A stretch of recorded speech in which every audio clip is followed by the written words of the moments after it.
Hello and welcome to our book launch. I've got a new book that's just come out straight out of oven, Overcoming Estrogen Dominance. A book that we've been working on for the past 2 years and it's finally here. It always amazes me how you come up with this book and you're like, oh, that's really nice, it makes sense, and great, nice recipes. You don't know how much work went into this. My team and I just are so happy that this is finally out. And really, my mission is to impact 1 million women over the next 3 years and help them with estrogen dominance. I think it is a hormonal imbalance that so many women are not talking about, so many women are not aware of. And then when it comes to practitioners, so many practitioners are just not even aware that estrogen dominance is a real deal. And the good news is that it is quite easily overcomable, if there's such a word. Here's the thing.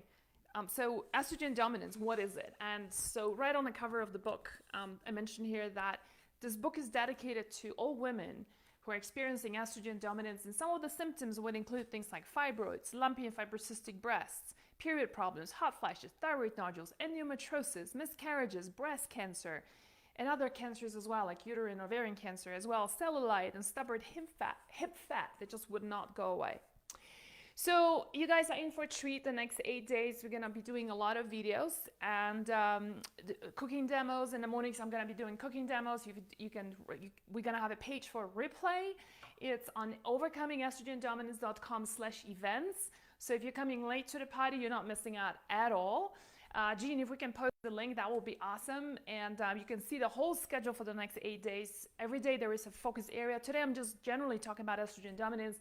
Then we've got a day for fibroids. We've got another day for thyroid nodules and thyroid health. We've got another one on breast health. And so I just want to make sure you know about all these amazing events that we've got lined up for you. So we are also doing giveaways during this time. So if you're watching this on replay, you might not get the giveaway. This is a launch thing. But the giveaways are basically gonna go to you, for those of you who are really listening to the information, and I'm gonna quiz you during the video, and if you get the answer right, then we're gonna be sending you the book. And we're gonna be doing the giveaways throughout the entire week. All right. Now the book is already available on Amazon, and my team has put some special stuff for you guys together, and Gina's gonna post it down in the comments exactly what it is that you might be getting for a limited period of time. And if you're watching this on replay, it's okay. You're not gonna get all these things, but that's fine. You're still gonna get a book because it's got a wealth of information. All right, today's video, I would like to do two things. One is I would love to introduce you to the power, the medicinal power of foods, and specifically from the context of estrogen dominance and how they can really help you. Even if you're not getting my book, I want to just tell you about foods that I really want you to go to the supermarket today and start stocking up and replacing some of those foods that are kind of useless, and I'll tell you why. And then the second part of the video, I'm going to be doing a demo for our Morning Elixir. Morning Elixir is the recipe that's in the book, and it is on page, for those of you who already got the book, 334, the Good Morning Elixir. It's a wonderful way of starting the day, and I'm going to tell you a little bit more about that, how easy it is to make, and what are the benefits of doing this. All right, so Jean, can you just confirm that the sound is good? Is it all looking pretty? By the way, I forgot to tell you, I am in my new kitchen after 4 months of a remodel. It doesn't look all that different, but it does feel very different. The other kitchen was built in the 1970s, was falling apart. On video, it looked good. When you touched it, it wasn't feeling so good. So I feel like I'm living in a new home, and I'm so excited. That's part of the excitement for the launch. All right, so why don't we dive into some of the foods I would love to talk to you about today. And when it comes to estrogen dominance, the organ that's most important when it comes to detoxification of estrogen is your liver. And the liver is where the breakdown of estrogen happens. So let me just define super quickly. Estrogen dominance is not the problem, is not you don't have too many estrogens. That's not the issue, or too much estrogen in general. The problem is how you're breaking down those estrogens into the clean estrogens versus the dirty estrogens. The dirty estrogens are the ones that are causing the problems of the symptoms that I mentioned just now. And by supporting your liver, right, there's some incredible things you can accomplish. And we're going to be talking about that in the coming up videos. And these foods that I've got laid out here in front of you they also play a huge role in supporting your liver in detoxifying estrogen in a better way, skewing them more towards the clean estrogens away from the dirty ones. So let's start off with the cruciferous vegetables. So it's the brassica family, the cabbage family of vegetables. And you've got this whole array here that prepared for you. As you can see, kale, I specifically like purple kale more so than the green kales. And if we can do a zoom in for that, Cheryl, that would be awesome. You know, this curly purple kale, as well as a purple cabbage, okay? And I'm gonna be quizzing you on this one, so stay tuned. It contains something called anthocyanine, okay? Same as blueberries. You know, amongst all the berries, blueberries are highly recommended by doctors, which has got everything from anti-carcinogenic properties, anti-inflammatory, antiviral. I mean, the list just goes on. And one of the things that happens with estrogen dominance, as well as generally with hormonal imbalances, is that women tend to be very inflamed. So bringing the inflammation down by using the power of food can be really powerful. So my suggestion is, first thing, when you go shopping, instead of choosing a green cabbage like this one that I have right here on the table with me, I just bought it, you know, because I wanted to show you. Purple cabbage doesn't taste all that different. It doesn't look as pretty when you cook it, but you know what? Like, who cares, right? And it's got, so that's the first thing I wanna mention. The second thing is all the cruciferous vegetables. Let me just like to define what they include. So we've got kale, we collard greens that also fall in that group. We've got cabbages, as I said. We've got broccoli. Broccolini is also wonderful. I actually prefer broccolini to broccoli itself. And then we have these wonderful radishes. Here, you guys, I think radishes are very underestimated in our Western culture. Most people don't even know what to do with them. So like, for example, this one is a radish that's called a watermelon radish. When you cut it open, you know, is actually gonna, actually, why don't I do that right now? When you cut it open, it's got this beautiful pink hue to it, which is wonderful. So I'm curious to know, and I would love to hear from you. How do you use radishes or turnips in your cooking, and if you use them at all? I'm always looking out for new ideas. We've got some soups that are coming up that are using turnips and radishes, but this is like the one that this is the watermelon one, right? Now, my favorite way of cooking with turnips and radishes is to roast them, something that a lot of people don't realize. You can just chop them up the same way you're roasting, you know, Brussels sprouts or sweet potato or whatever. You can also roast your radishes. And the cool thing is that caramelization happens, right? The sugar from the turnip will get caramelized and actually become sweet. But they also have that bitter quality. And you may know that in order to support your liver, anything that's bitter or has got a slightly bitter tint to it is wonderful for the liver. The liver loves bitters. So the other couple of foods that are also in the brassica family is my absolute favorite, and that's arugula. Arugula is peppery. It's got that bitter quality we're talking about. It is the brassica family. And so I would say, you know, you can use it the same way you use spinach. What is that? Okay, I'm speaking loudly, I think. Okay. You might want to put up the volume on your computer or a phone. So stop using spinach, okay? You're going to be better off using arugula in terms of nutritional density, but also in terms of the properties of brassicas, which I'm about to reveal. And then also, let's not forget, I'm going to talk about broccoli sprouts in just a second. So this little sprout, right, the one that will stand up right here, for example, this little sprout, right, will become a broccoli head eventually. But there are certain properties about it here, which we'll come back to this in a second. So the brassica side of the family, what's amazing about it is a couple of things. One is they contain a substance called DIM, dialdehyde methane. And some of you might be taking DIM as a supplement. It's really great to also incorporate it from food as well. What it does is DIM helps your liver to detoxify estrogens, okay?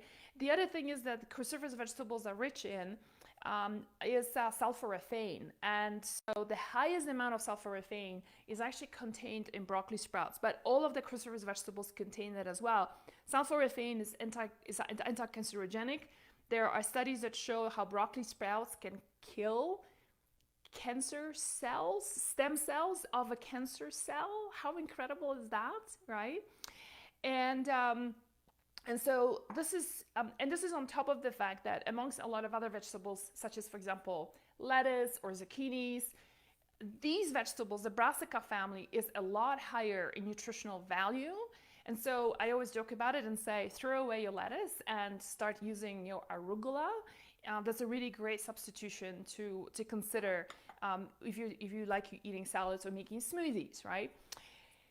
The other thing is that you're full of fiber, especially things like cabbages are really wonderful.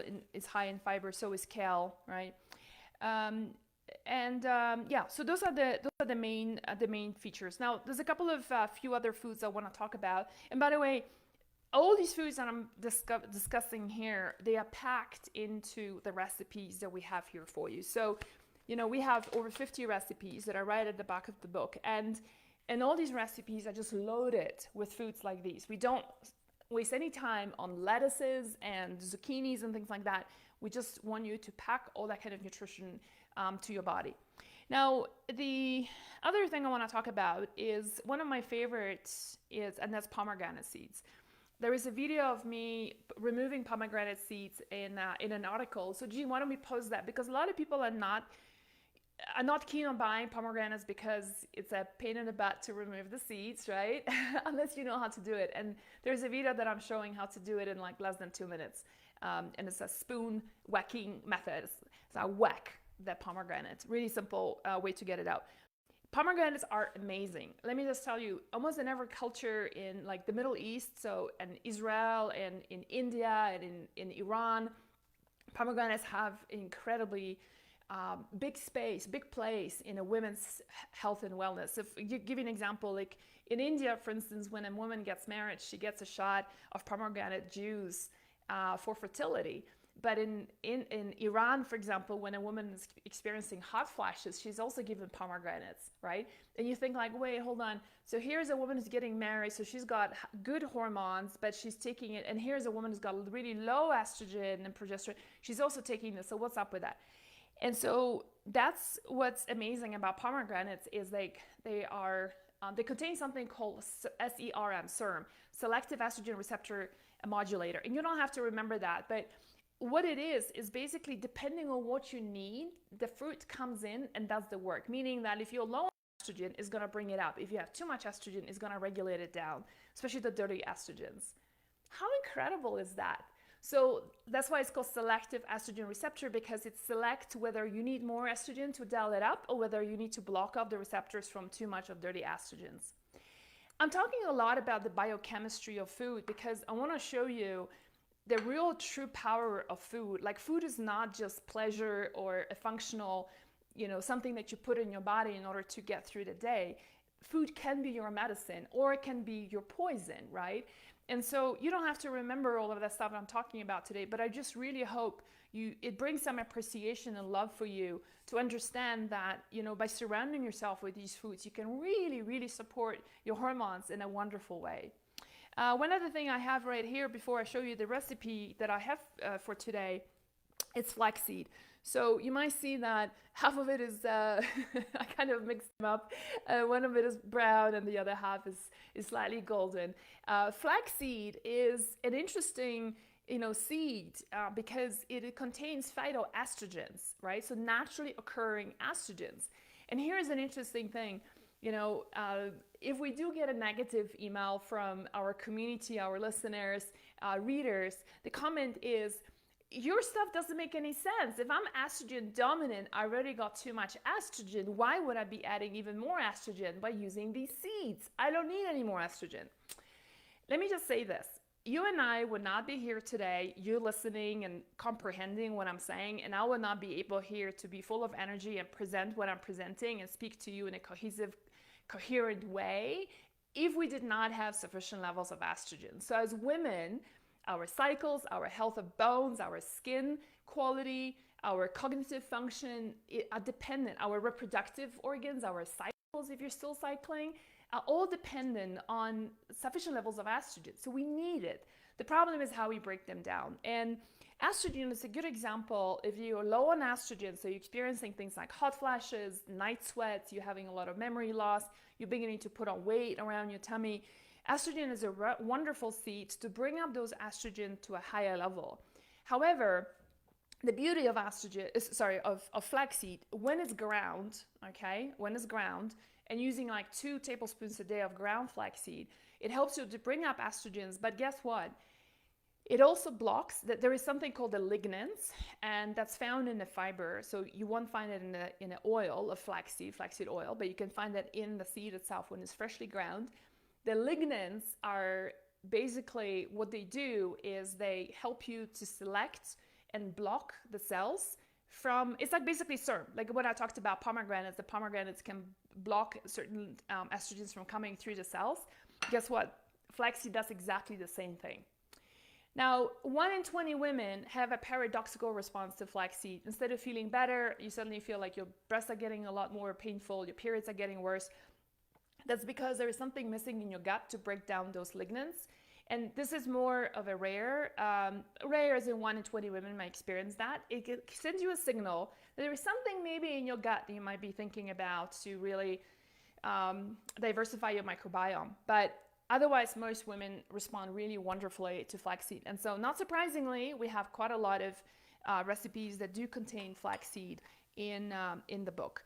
And if you are, for example, following AIP and you can't do seeds, or you are allergic to flaxseed for whatever reason, then don't worry about it, because the book contains so many other options that you can utilize that you don't particularly have to be, just hung up over one food. That is just one of the tools in the toolbox. Okay. Let me see if we have any questions coming in. And Jean, I'll ask you to post those questions to our Skype chat so I can see them there. And if we don't, then what I'm going to do is, while I'm waiting for the questions to come through, I'm going to show you the recipe. And before I do the recipe, I am going to quiz you guys now so that we can do the book giveaway. And the question for my quiz is, what is the name of the substance that makes vegetables purple, such as purple kale and a purple cabbage? It starts with an A. Okay, that's a little hint that I've got for you.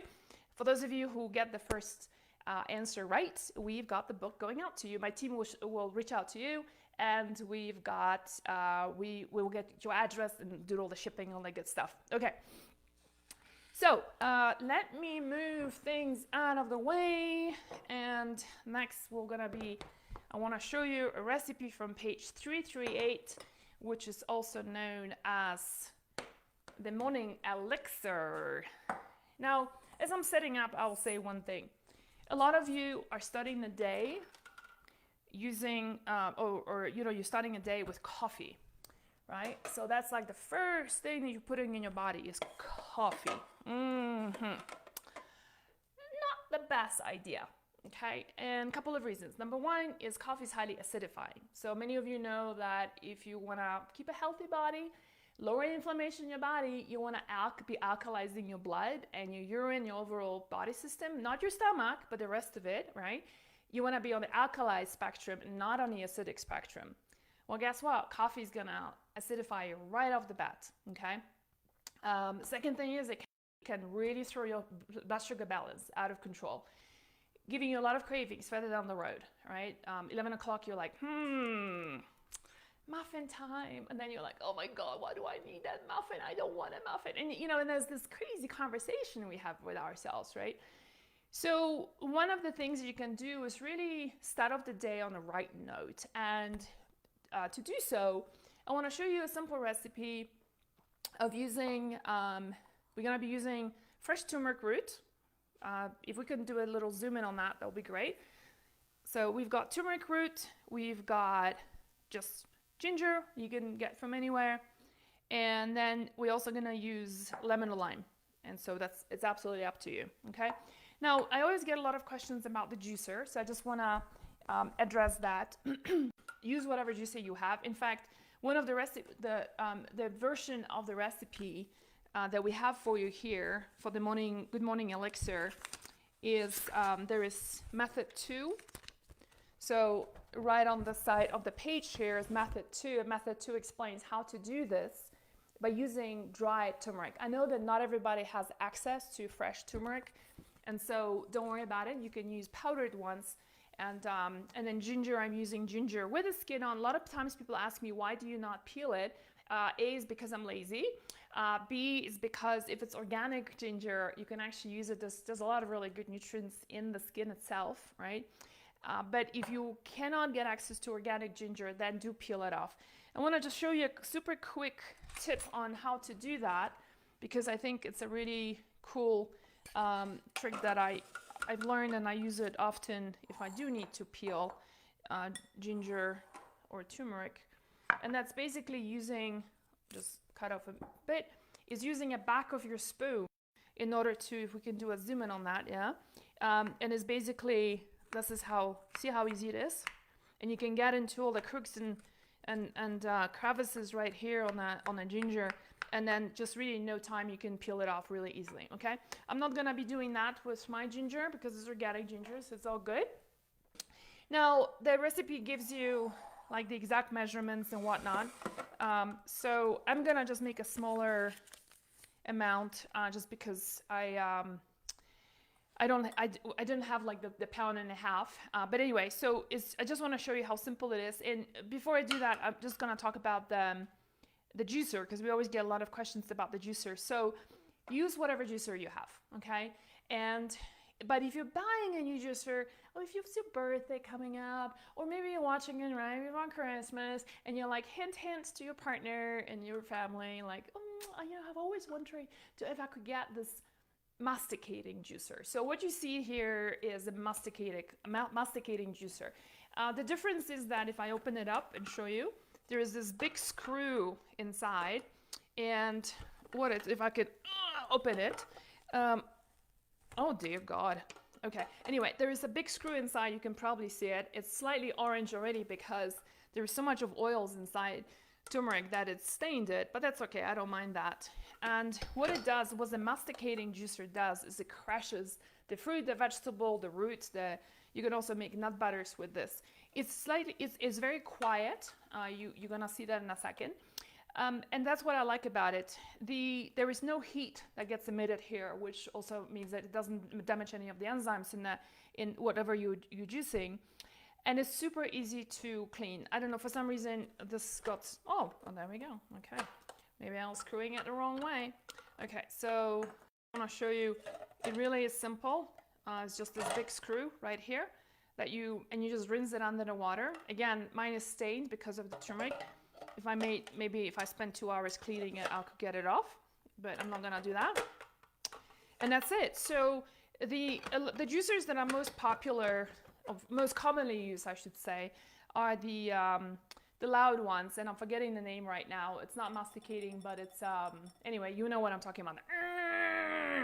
And the thing is, a lot of people start using it and they drop it because to clean the sieve is a real pain in the butt, and then people kind of juice because they feel really good for a few days and then they stop because it's just too much work. And so unlike this kind of juicer, it just retains a lot more nutrients. It's quieter, it's easy to clean. It is more expensive, but guess what? Like this one is probably about $300-400. However, I've used, this is a new one, but I've had another one before that I actually donated, and I used it for 11 years, believe it or not, on a fairly regular basis. So these guns are really great to go. All right, enough of talking. Let's get going. So again, we're gonna be using ginger. We're gonna be using turmeric root. We're gonna be using lemon or lime with the skin on. All right, so let's get going. Now, what's the big deal about this recipe, right? You might ask. And so there's a few things that I want you to know. Whatever you're putting in your body first thing in the morning can really make a very big difference in how you feel.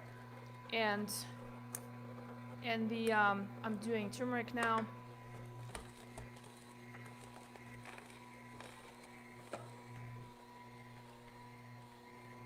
Oh, okay. Well, finally we got something coming out. I was just wondering. All right, we got a drop out of that one. So let's start off with ginger. Ginger is just absolutely amazing for your digestion. And yeah, for your digestion. And what it does is, one of the things that ginger does, it creates digestive fire, warms up your stomach. It's a very warm kind of herb. It is an herb.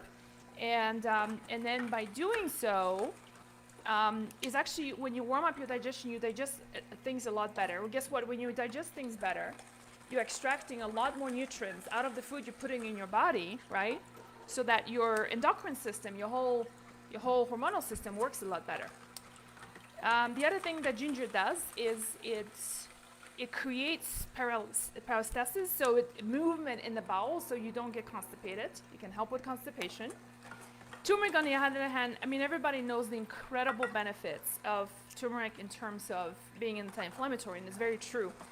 A friend of mine who's Indian, I told her about this, and she's had a lot of like body pains and aches, you know. And so I brought it actually to her house, and I made a bigger batch, and so she decided I just gifted it to her. And she said just after 1 week of drinking it first thing in the morning, her entire inflammation came down so much that all her body pains and aches have disappeared. So I think it's because of the anti-inflammatory benefit of turmeric. A lot of people say that pepperine that's found in pepper is necessary for ginger to be engaged. I have found otherwise. So if you want to put pepper into this, that's perfectly fine. I'm not going to do that, just to make things simple. I still have a little bit of, so I'm basically doing half and half. Follow the recipe if you like. You know, one of the most difficult things I find about writing cookbooks is I have to measure everything to write out a recipe for you. And I'm a very intuitive cook and chef. So for me to be writing things down, I just feel like I've got handcuffs in my hands. I'd rather be like throwing things together and not baking. Baking, you don't want to do that.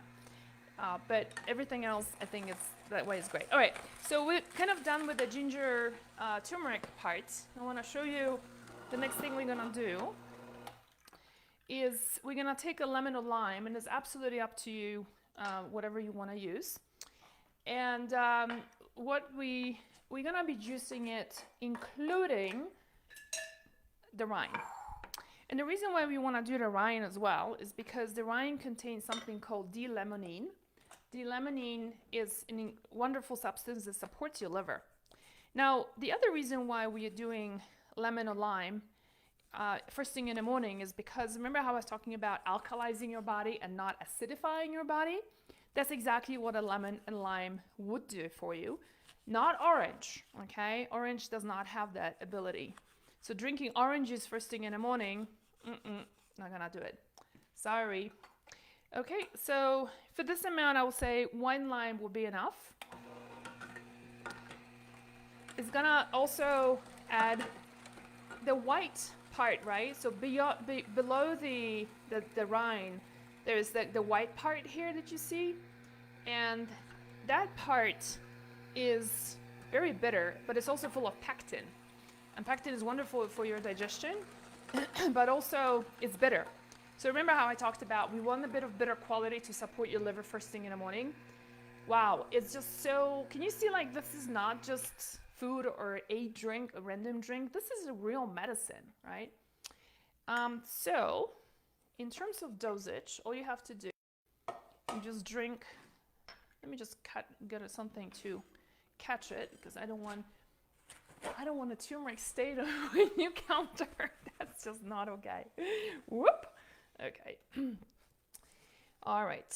So we're just gonna do.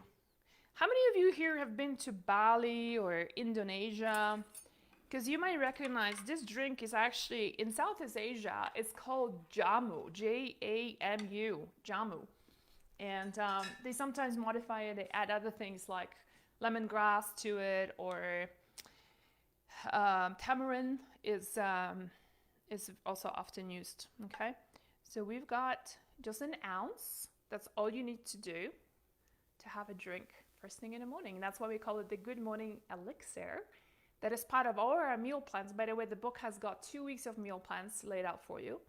And every morning starts, it's an option, right? But it's just a wonderful way of starting the day.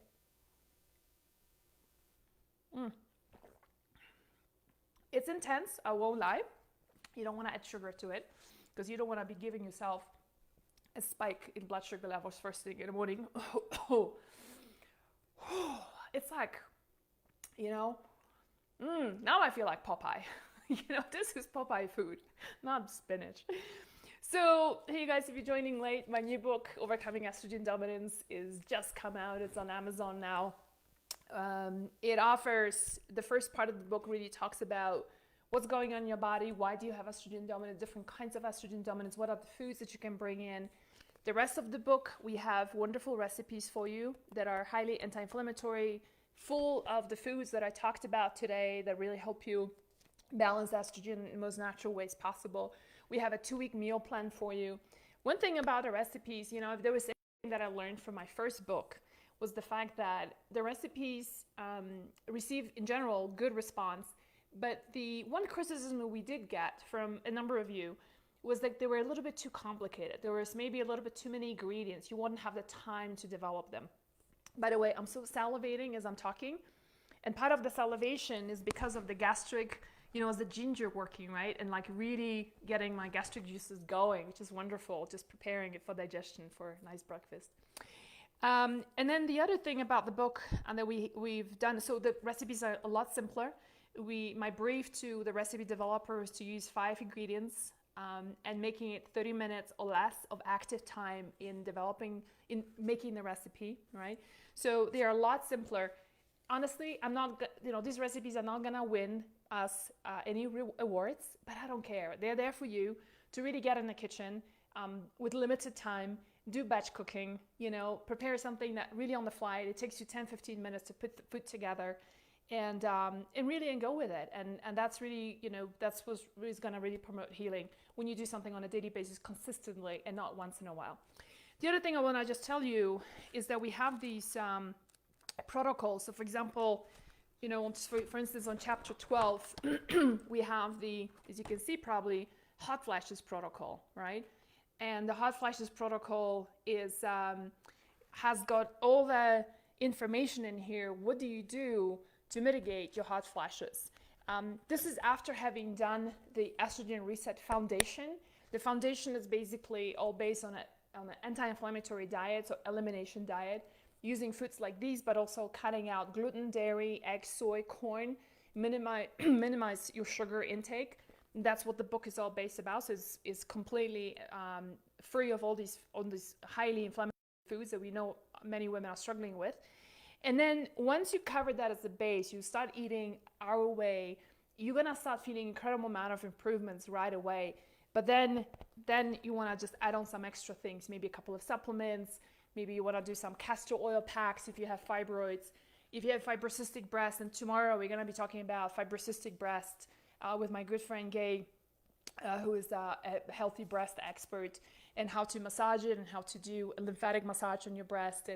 And all of that is in the book right here. But always, please, always start off with the diet, because really that's going to give you the biggest effect.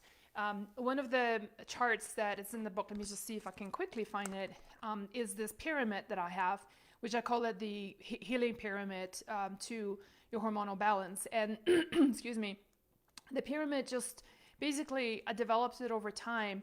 When I remember people coming to me and saying, what are the supplements that I can take to really quickly reverse my estrogen dominance, right? And what I've learned over the years of doing this work is that supplement alone is not going to help you, okay? I'm sorry to say, and it's probably bad for my business to say that, because many of us are in the business because of supplements. I'm not gonna lie about that. But also, I would lose my sense of integrity to you, to the community, if I was to say that a supplement can solve everything. If your diet sucks and is highly inflammatory, you're not sleeping, right, then it's really going to be hard for the supplements to do any good work. So here's a chart that we have, and it's called a healing chart. And so you can see at the bottom here of the pyramid, this is your healing pyramid, right? So how do you heal? And it starts off with food. So it says first, food is always first and always. Then it goes into herbs, an herbalist, I will tell you, like even what I'm showing you today, turmeric and ginger are both herbs, right? And then only you have supplements. So I said here, sometimes supplements, and only then you have RX, so prescription stuff, right? Right at the top here, and only when needed and sometimes. So this is our philosophy. It has definitely worked for me. Maybe you have watched my video. If you ordered the book from our website, overcomingestrogendominance.com, I talk about in that video, this is a very personal story to me because I've struggled with estrogen dominance for many, many years. I genetically am predisposed to estrogenic cancers, which explains why there are estrogenic cancers of both sides of my family. And so genetically, I'm definitely high risk. But on the other hand, I live a life surrounded by this sort of food. And I can tell you that my symptoms of estrogen dominance are either minimal if I misbehave to non-existent if I really commit to it 100%. So let's see what questions we might be having coming in. I'll just do a couple of Q&As. Otherwise, I want to invite you guys over to, very soon I'm going to be doing an expert interview with myself. So I'm going to ask myself a question. I'm going to answer the question. That's going to be shortly after this. And then so we can do a lot of Q&As. And then I'm going to be doing later in the day, I'm going to be doing a book reading of chapter 1 and 2, talking about what is estrogen dominance, why does it happen to women, and most importantly, how do you solve it, how do you resolve it. And then I'm going to be doing live questions and answers with you guys. So if I'm not answering all of them here, then I will definitely answer them later. Okay, Marla is saying, can you make this ahead of time? So we're talking about jamu, I'm assuming, right? Or our morning elixir. Yes, great question. I did not mention this. Absolutely, you can make this for, in fact, our recipe gives you 24 servings, so it's pretty much for a month's supply. Just keep it in the fridge, okay? Lauren is asking, sometimes ginger gives me heartburn. What do you recommend? Yeah, so that's a great, point. If something doesn't agree with you, then just don't do it. So I would suggest you can do a couple of things. You can, first of all, there's nothing wrong with dissolving this a little bit, right? And then maybe avoid ginger, maybe dissolve it, maybe have a smaller amount, or just avoid it altogether. Just don't put it in here. Just the turmeric and the lemon and the lime itself, like that's just perfect already. Renee is saying, what if you have had gastric bypass? Renee, that's something you need to talk to your doctor. I don't have much experience with gastric bypass. I don't know what are the do's and don'ts, nutritionally speaking, I'm sorry. Will this recipe be posted? So you can, if you go to hormonesbalance.com, there is a recipe for jamu, Jamu, that is very similar to this recipe here, so you can get it from there. Melissa is saying, I've always had that juicing is bad since you're removing the fiber to help break down sugar. Otherwise, you are just drinking sugar. So as you can see here, Melissa, there is no sugar in here, right? So I'm not using like pineapple and apples and beets and oranges and stuff like that. I agree with you that juicing, especially, a lot of the health sites promote juicing. But think about it, what are they suggesting, right? Beet, carrots, and orange. Sugar, sugar, sugar, right? And the next thing you know, in one serving, you're drinking like 40, 45, so like grams of sugar, right? Which could be like as much as 10, 12, 14 teaspoons of sugar, super high. So I agree with you, but this is not the case. And one of the things you will learn from overcoming estrogen dominance is that blood sugar balance is one of the paramount things that you need to take care of when you want to balance your hormones properly. So drinking sugar first thing in the morning, you're basically setting yourself up for complete disaster. This is the reason why our breakfast recipes in the cookbook are very savory based, and if they are sweet, it's just tiny, tiny, tiny sweet. Rosemary's asking, is the cookbook okay for someone with Lyme disease? Yeah, I don't see the reason why not. In fact, if anything, it's going to help tremendously because with Lyme disease, it is a nasty viral infection, and in supporting your immune system by bringing down the inflammation is just a wonderful way of supporting it for sure. Patricia is saying, part of my issue is bad memory, can't remember, and I know you have talked about it before, right? Because you don't remember. I get that. How do I know if I have estrogen dominance? So Patricia, you can go to overcomingestrogendominance.com/quiz, hormonesbalance.com/quiz. And Jean, if we can post our quiz, that would be awesome. And so, Patricia, I think the easiest thing for you to do is to see whether you have other symptoms as well, okay? Not just memory loss is typically due to low estrogen. There could be other issues, but yeah. Arushi is saying, this elixir needs to be had approximately how much time before breakfast? That's a good question. I mean, I would say, you know, not to be too anal, but like between 5 to 15 minutes will be really great, because that's about, your body needs about 20 minutes to fully absorb whatever is in the stomach, right? So, you know, if you can just do it 15 minutes before, then go and take a shower, do your makeup, whatever, get ready, then go and have breakfast. I think that could just make it a really wonderful, you know, way of managing it first thing in the morning. All right, you guys, I'm gonna wrap up this video just to keep it short and sweet, sort of, and we are gonna be, and I'll see you a little bit later today. Video, we're gonna be talking about estrogen dominance. Then later in the afternoon, evening, I'm gonna be doing a reading, chapter reading, and live Q&As. And yeah, and then we're doing all these giveaways as well, and we're doing giveaways with our partners, and so it's gonna be a fun week, you guys. Thank you so much for being here with me today, and I'll see you later.